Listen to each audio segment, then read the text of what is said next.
Transgender people have a gender identity that is different from the sex that they were assigned at birth.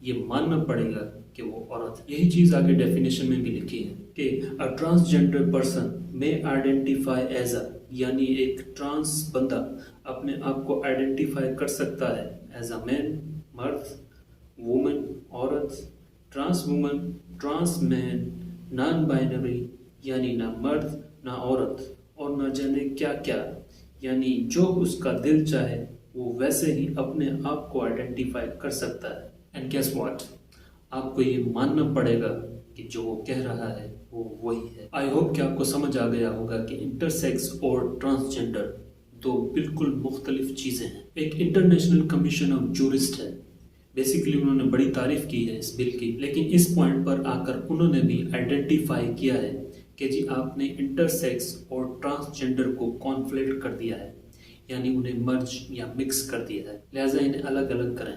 I hope کہ اب آپ کو intersex اور transgender کا فرق سمجھ آ گیا ہوگا۔ آئیں اب ایک نظر اور ڈالتے ہیں اس بل پر، اس کو اچھے سے سمجھنے کے لیے۔ یہاں ٹرانسجنڈر پرسن کی تعریف کی گئی ہے۔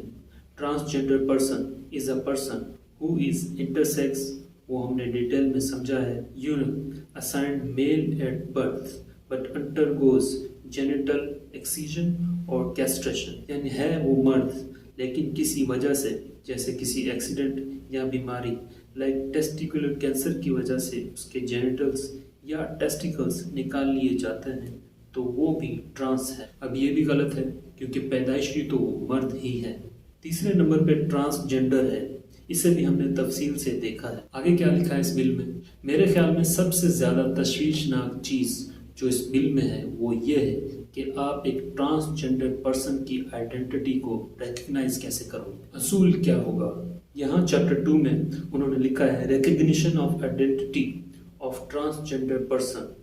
A transgender person shall have a right to be recognized as per his or her self-perceived gender identity، یعنی ٹرانسجنڈر پرسن کو یہ حق حاصل ہوگا کہ اسے ریکگنائزڈ کیسے کیا جائے، تو وہ ہوگا اس کی سیلف پرسیوڈ جینڈر آئیڈینٹی سے۔ مطلب اگر ایک مرد خود کے ایکسپیرئنس میں یہ پرسیو کرتا ہے کہ وہ عورت ہے تو وہ عورت ہے۔ دوسرے نمبر پہ لکھا ہے a person recognized as transgender under subsection 1 shall have a right to get himself or herself registered as per self-perceived gender identity with all government departments including but not limited to NADRA۔ Again ایک transgender person کو یہ حق حاصل ہوگا کہ وہ اپنے self perceived gender identity کے مطابق اپنے آپ کو رجسٹر کرا سکے۔ نمبر 3 پہ لکھا ہے every transgender person being the citizen of Pakistan who has attained the age of 18 years shall have the right to get himself or herself registered according to self-perceived gender identity with NADRA on the CNIC۔ CRC یعنی B form driving license and passport. Again اگر ایک عورت اپنے experience میں یہ perceive کرتی ہے کہ وہ مرد ہے تو وہ نادرا والوں کے پاس جائے گی اور انہیں کہے گی کہ میں مرد ہوں، تو نادرا والے اس چیز کے پابند ہوں گے کہ اس کے شناختی کارڈ میں اس کی جنس مرد لکھتے ہیں۔ نمبر 4 پہ لکھا ہے a transgender person already issued CNIC by NADRA shall be allowed to change the name and gender according to his or her self-perceived identity on the NIC, CRC, driving license and passport۔ This is just too much۔ یعنی کہ نادرا نے ایک بندے کو یعنی ایک مرد کو شناختی کارڈ جاری کر دیا ہے کہ وہ مرد ہے، لیکن اب اسے پرسیو ہوتا ہے، اسے یہ فیل ہوتا ہے اس کے ایکسپیرئنس میں کہ وہ عورت ہے، تو اب جائے گا نادرا والوں کے پاس کہ آپ لوگوں سے غلطی ہوئی ہے، میں مرد نہیں بلکہ عورت ہوں، مجھے ایسا پرسیو ہوتا ہے، تو please change my name and gender. تو نادرا والے اس چیز کے پابند ہوں گے کہ وہ اس کا نام اور جینڈر چینج کر دیں۔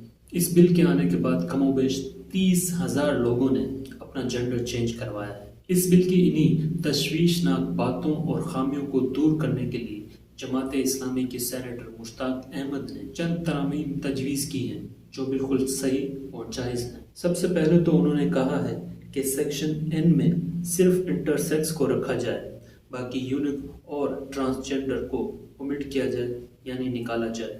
اس کے بعد جو ہم نے سب سیکشن 1 2 3 4 میں جو جملہ as per self perceived gender identity ہے اسے تبدیل کیا جائے as per advice of the medical board سے، جو بالکل درست ہے۔ مطلب کوئی اصول، کوئی کرائٹیریا تو ہونا، تاکہ اگر نادرا میں ایک مرد آئے اور کہے کہ میں عورت ہوں تو اسے کہا جائے کہ جاؤ میڈیکل بورڈ سے سرٹیفکیٹ لے کر آؤ۔ پھر انہوں نے ایک جینڈر ری اسائنمنٹ میڈیکل بورڈ کی ڈیمانڈ کی ہے جو میڈیکل سائنس کی بنیاد پر جینڈر کا تعین کرے گا۔ آخر میں انہوں نے تجویز کیا ہے کہ کسی بھی قسم کی سیکس چینج سرجری کی اجازت نہیں ہونی چاہیے۔ دیکھیں ہم سب اسلامی جمہوریہ پاکستان میں رہتے ہیں اور جب ایسے ہولناک بل پاس ہوتے دیکھتے ہیں تو ایک سوال ذہن میں آتا ہے کہ یار یہ کیسے ہو گیا؟